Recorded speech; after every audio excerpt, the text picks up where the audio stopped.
Social media has had an undeniable impact in our lives, and I believe both good and bad. As literacy rates plummet, I want to talk to you guys about how it affects our thinking, our behaviors, our social interactions, both in positive and negative ways. I do think that social media has the capacity to make us more interconnected, to share information we never would have had access to before. I love the internet. I call my phone the Oracle. I have access to all of mankind's knowledge at my fingertips. But until we all figure out how to separate fact from fiction and bias from our emotions, it's never going to be a force that improves our lives. It can, will, and is making us miserable, driving conflict, not just between you and your friends and your family, but on the larger political stage. This has the capacity to do a lot of harm, and it is. Social media is replacing actual face-to-face interactions, and probably also degrading our ability to participate in social interactions. For most people, they're trying to use social media like sugar-free sweetener. They are lonely, so they engage with the world, but it leaves them feeling only lonelier. It makes the social issues that we experience on the day-to-day worse. But now we're not even willing to engage cordially. Anyone who has a differing opinion than you do is bad. Social media is tailored to your opinion, to what you engage with. In reality, we do have to engage with other humans that feel differently about topics than we do. Online, that mask of civility is gone. For older people who have had to engage with the world for a long time, it may not be as severe.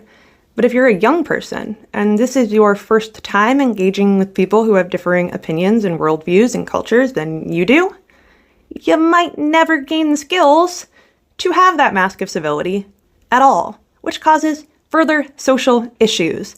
Like it or not, we all share a world together. We are at least fortunate that there doesn't seem to be evidence that engaging in these kinds of online tasks erodes people's actual ability to understand others and experience empathy. Whether or not you have the desire to apply it is a different question. You'll notice if you ever look at clinical tests for things like antisocial personality disorder, some of the questions will be, I have an easy time relating to, empathizing, or sympathizing with someone with a very different culture or worldview than I do. You're supposed to not say absolutely not. Although, those tests usually demonstrate how somebody perceives themselves, not how they actually behave, and that is a different question. Conversely, if you are already prone to antisocial behaviors, social media will amplify it. One of the things that brings me a great deal of comfort is building the mental framework around knowing that people who would like to insult me are likely unintelligent, insecure, and emotionally immature. That's fine for me because I have to engage with you guys all the time. But it's not good for those people who are never building that framework to begin with. We know that immature people, young people, react really poorly to the perceived rejection of their peers, even on the internet. It can be very damaging for young people to be exposed to that, and I think that's something we all kind of intuitively know. Fortunately, there's also evidence for it. Behavioral contagion. This one can cut both ways.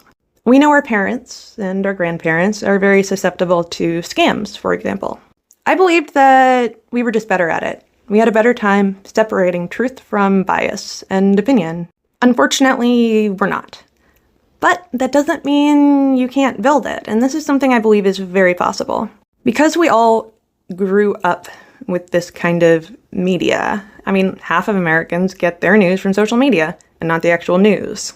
We are aware that we do not have to, as communicating with each other, fact check and provide citations and investigate.